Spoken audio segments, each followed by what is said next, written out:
0% interest and no payments for 6 months. I'm not talking about buying a new couch. I am talking about federal student loans. What's up, everybody? It's Monique here, and it has been about a month since the U.S. went into quarantine. And a lot has happened during this time, including in the last 2 or 3 weeks when the Federal CARE Act was signed, also known as the Federal Coronavirus Aid, Relief, and Economic Security Act, a budget of $2.2 trillion.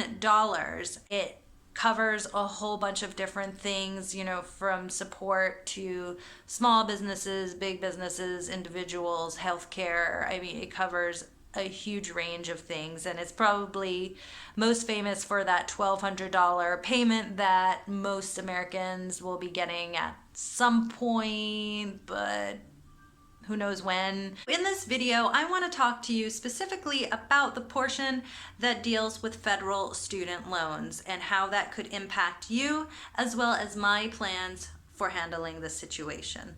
Section 4513 of the bill addresses temporary relief for federal student loan borrowers.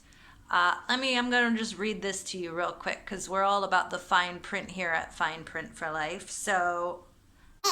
In general, the Secretary shall suspend all payments due for loans made under Part D of the Title IV of the Higher Education Act of 1965, 20 U.S.C. 1087 and what follows for 3 months. B. No accrual of interest, notwithstanding any other provision of the Higher Education Act of 1965, 20 U.S.C. 1001 and what follows. Interest shall not accrue on a loan described under subsection A for which payment was suspended for the period of the suspension. C. Consideration of payments. The Secretary shall deem each month for which a loan payment was suspended under this section as if the borrower of the loan had made a payment for the purpose of any loan forgiveness program authorized under Part D of Title IV of the Higher Education Act of 1965, 20 U.S.C. 1087A and what follows, for which the borrower would have otherwise qualified. D. Extension. The Secretary may extend the period of suspension described under subsection A for an additional 3 months. So what does this mean? Well, I will tell you what this means. All federally held student loans are on hold. There is no interest and no payments required for the next 6 months. So between March 13, 2020 and September 30th, 2020, all federal loan payments have been halted and you are not paying or getting charged any interest. Also means that if your loan is in default, you are not going to be, your wages won't be garnished or your Social Security or taxes won't be garnished during this time, and your information won't be reported to the credit bureau. Basically, they have stopped any kind of collections for federal student loans. Defaulted and non-defaulted federal direct loans, as well as some defaulted and non-defaulted federal family education loans, which are also known as FFEL, and then federal Perkins loans. Now, the thing to remember is that not many of the FFEL and the Perkins loans are not given by the government, so this is kind of a small chunk. So if you do have those loans, I would check who the lender of those loans actually is. The key takeaway for automatic relief under the CARE Act is that this is a federal loan. It's not privately held. So if you're not sure what kind of student loans you have, I would check with your service provider and see what they can tell you. They'll be able to tell you the kinds of loans you have, and from there you will be able to determine if your loans qualify under the CARE Act. But I should mention the CARE Act in Section C, which I read, also includes people who are on the loan forgiveness program, where you can make 120 payments if you are working in a qualified job field. So usually it's like teachers working in lower income areas, and they can just make 120 regular payments, and then their loans will be forgiven after those payments. So during the 6 months, each month counts as a payment, right? So that's 120 minus 6 payments that you would normally make.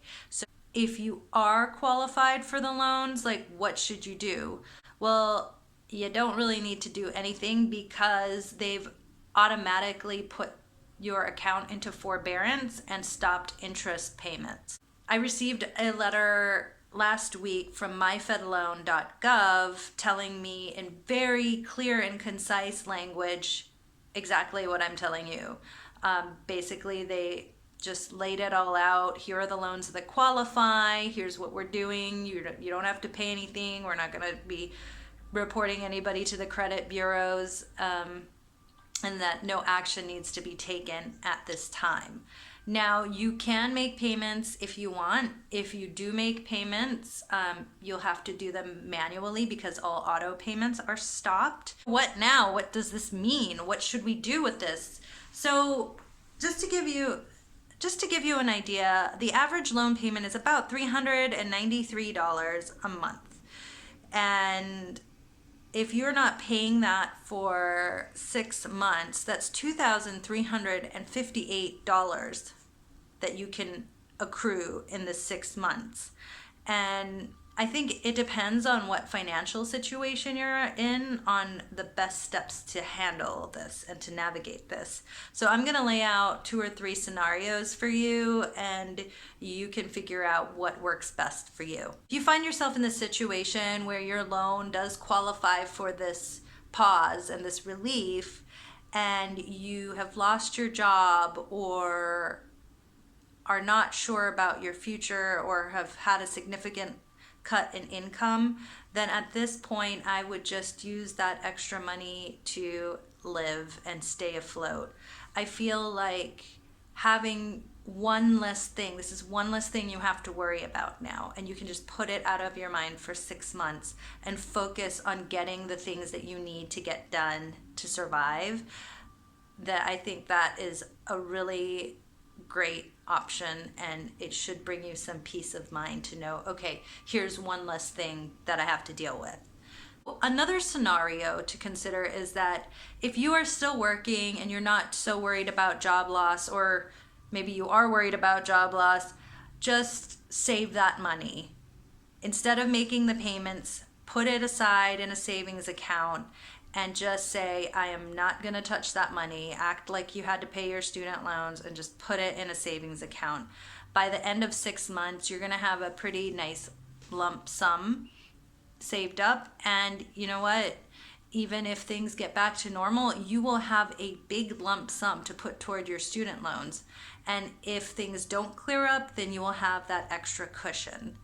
What I'm doing is I have been on an extremely aggressive student loan repayment for the last 4 years. I have just lived and breathed paying off my student loans. That's all I do. Every extra penny I make, I stick it into my student loan payments. And in November of 2016, I had $100,000. And as of today, I have about $8,200 left to go. So what I'm doing is I'm just hoarding all that money, and I'm going to see where things are in August, and I'll just be able to probably pay off my loan by then. So yeah, that's what I'm planning to do with the money. So you have an emergency fund and you're not really worried about job loss. Should you still keep paying your loans? Well, quite frankly, if I were you, I would probably, again, do the savings account method and then pay a lump sum in August right before the loan interest starts kicking in again. Because, again, in this weird time, it's never going to hurt to have a buffer. And if you pay it by August, you'll still not have any interest payments. And again, you'll have that satisfaction of putting down a giant chunk payment, which is so satisfying instead of like this little payment here and there.